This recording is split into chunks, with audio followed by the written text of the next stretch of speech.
Last month, I found myself in the hospital, and I need to share why. Not because I'm looking for sympathy, but because what happened could easily happen to anyone. More importantly, the lesson I learned might just save your life. 2. Drop a comment with the word health if you're ready to hear the wake-up call that changed how I see everything. It all started on a Tuesday morning when things suddenly went wrong.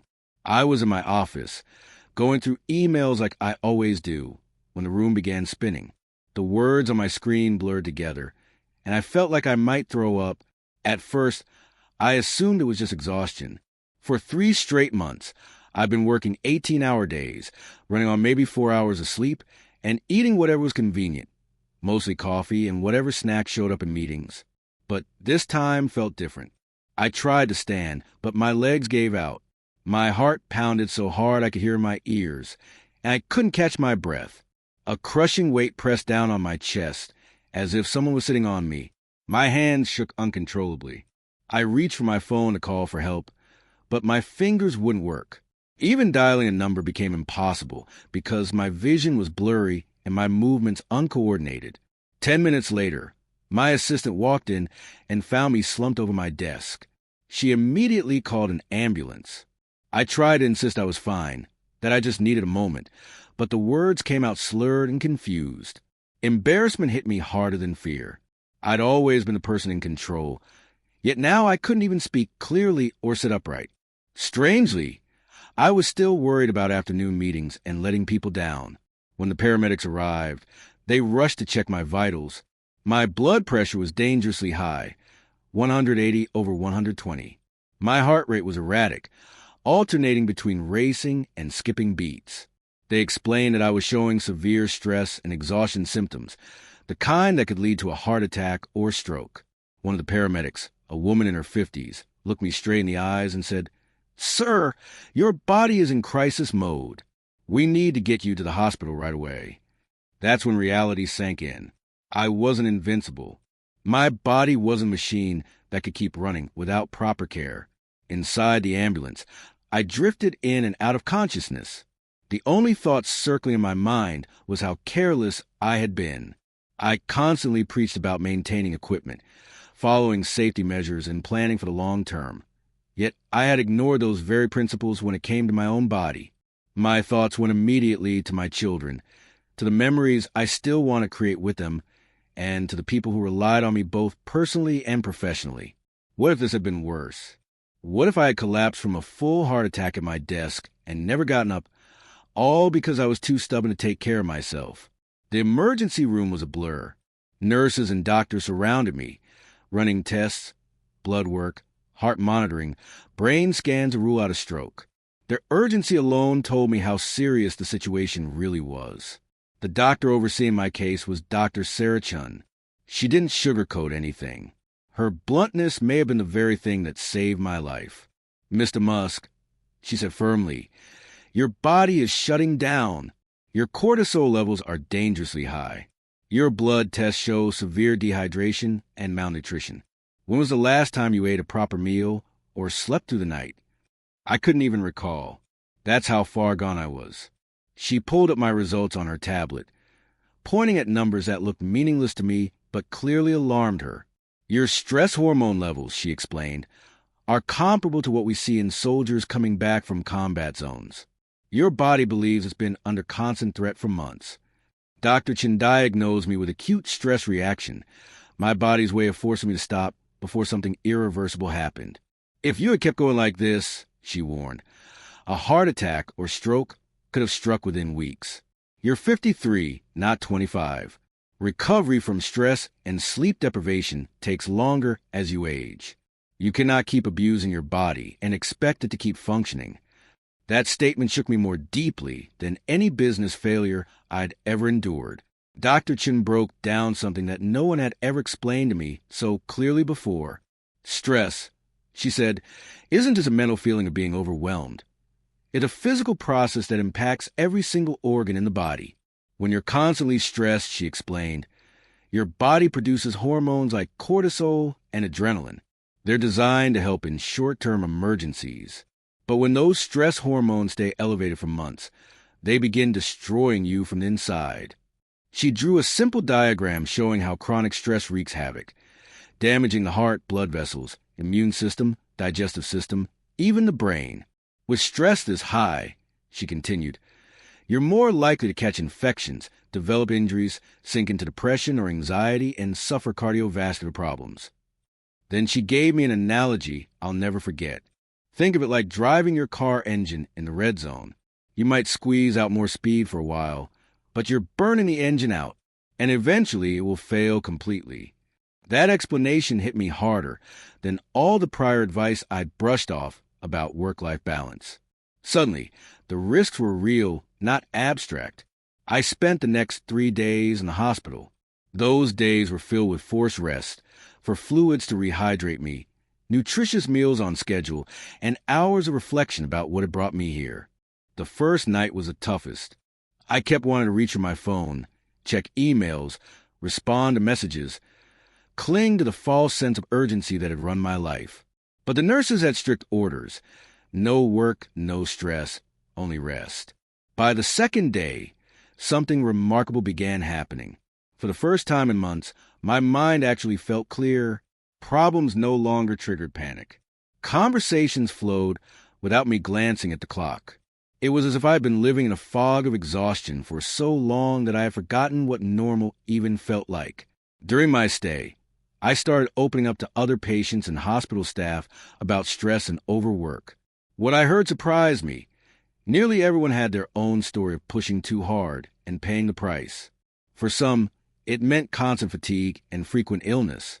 For others, it meant heart attacks, strokes, or crushing depression. My roommate, Frank, was a 62-year-old accountant recovering from a mild heart attack. He told me he'd spent years working 60-hour weeks, convincing himself he couldn't slow down until retirement. I thought I was being responsible, Frank admitted. I was providing for my family, saving for the future. But really, I was gambling away the years I'd hoped to enjoy in retirement. His attack struck during tax season, his busiest stretch. He'd been pulling 16-hour days, eating fast food at his desk, and sleeping 4 hours a night. My wife kept begging me to slow down. My kids asked me to come to their games and concerts. I kept saying, after tax season, after this big project. But there was always another season, another project. The morning of his heart attack, Frank ignored chest pains because of client deadlines. Only when the pain became unbearable did he finally seek help. Now I'm facing months of recovery and rehab, he said. And all those extra hours? They don't matter anymore. My clients found other accountants. The world didn't collapse without me, but my health almost did. I also spoke with Patricia, a nurse who'd worked in the cardiac unit for 20 years. She told me most of the patients she sees are between 50 and 65, people whose health broke down after years of work stress. They all say the same thing, Patricia told me. I thought I could handle it. I thought I was tougher. I thought I'd take care of my health later. Many of her patients, she said, were successful professionals, executives, doctors, lawyers, small business owners, rewarded for working harder than everyone else. Yet the very drive that fueled their success was the same drive destroying their health. Your body doesn't care how important your work is, Patricia explained. It has limits, and when you push past those limits for too long, it breaks. What struck me most was something she added. The people who recover best aren't always the youngest or the fittest. They're the ones who see their health scare as a turning point.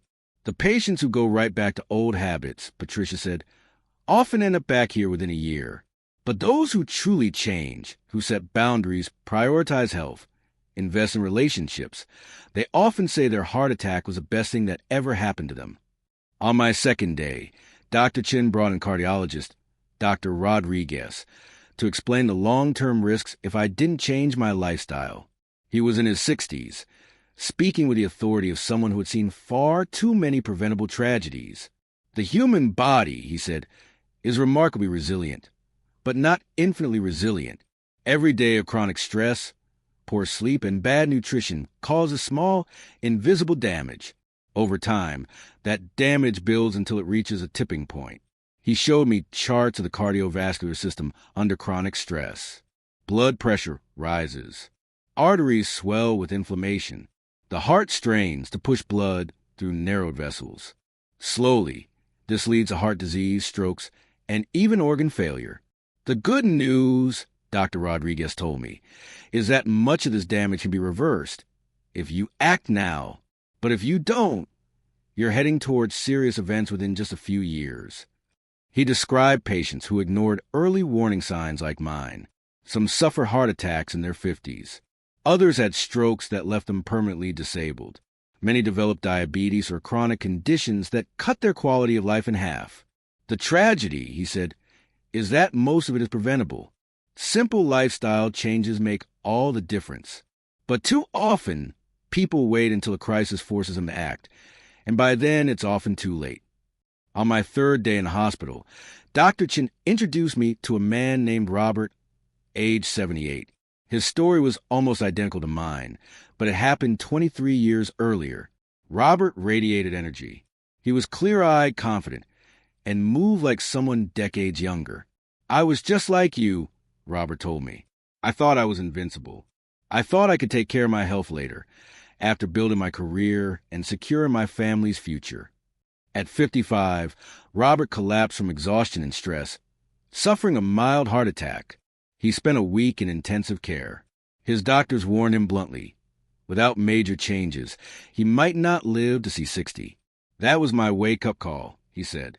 I realized I've been so focused on creating a successful life, I've forgotten to actually live it. Robert made dramatic changes.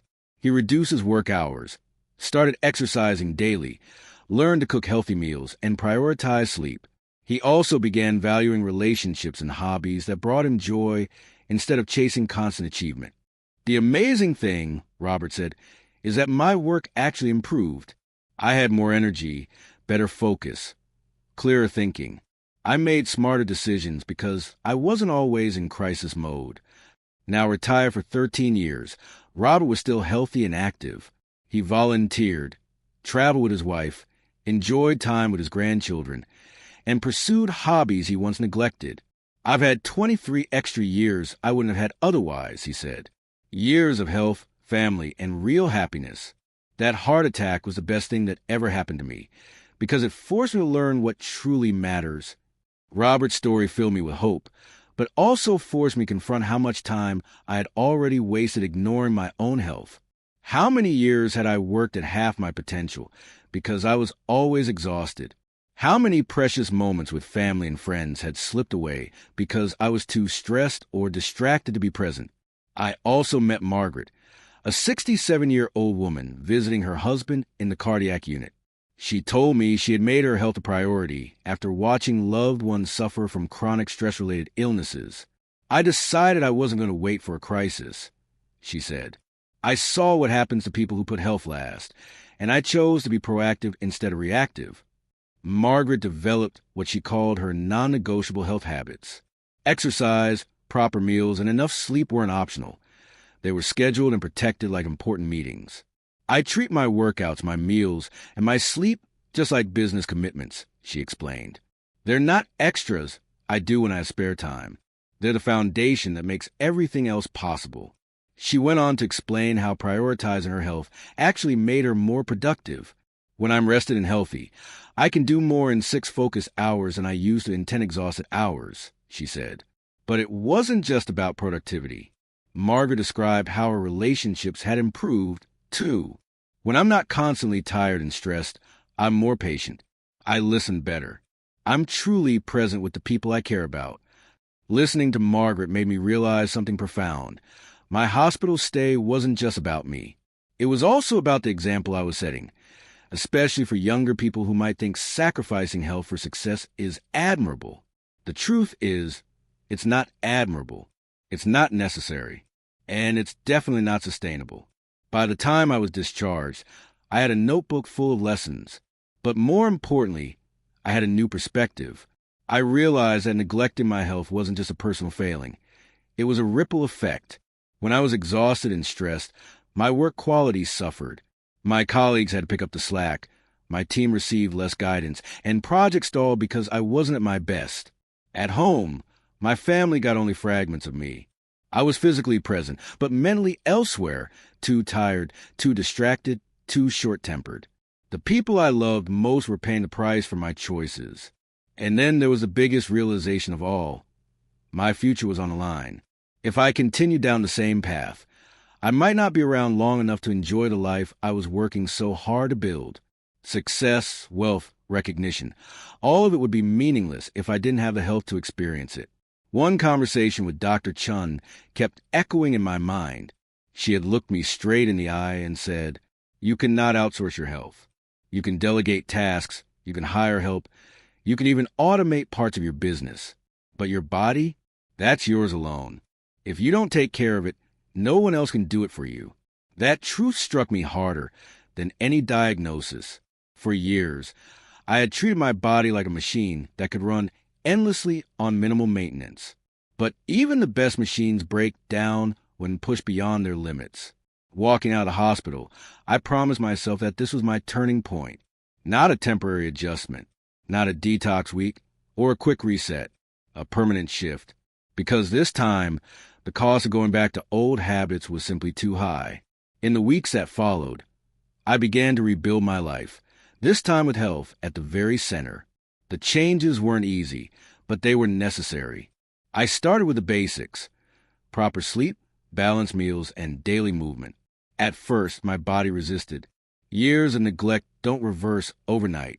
But slowly, the fog began to lift. My energy improved. My mind felt clearer. Even my emotions stabilized. I set firm boundaries with my work. No more endless late nights. No more sacrificing weekends. I realized that every extra hour I gave to my career was an hour stolen from my health, my family, and my future. At first, colleagues were surprised. Some even doubted I could maintain productivity with shorter hours. But the opposite happened. With better focus, sharper energy, and a healthier mind, I accomplished more in less time. My creativity returned. My decision-making improved. Stress no longer clouded my judgment. Most importantly, my family noticed a difference. I was present again, truly present. I had the patience to listen, the energy to play, and the peace of mind to enjoy the moments I once brushed aside. Looking back, my hospital stay wasn't a setback. It was a reset, a wake-up call that forced me to confront a truth I had ignored for far too long. Success without health is failure in disguise. And so, my message is this: if you're chasing your goals at the expense of your health, stop. Don't wait for a crisis. Don't wait until your body forces you into a hospital bed. Make the changes now, while you still have the choice. Because the greatest investment you will ever make, the one that will give you the highest return in every area of your life, is the investment you make in your health.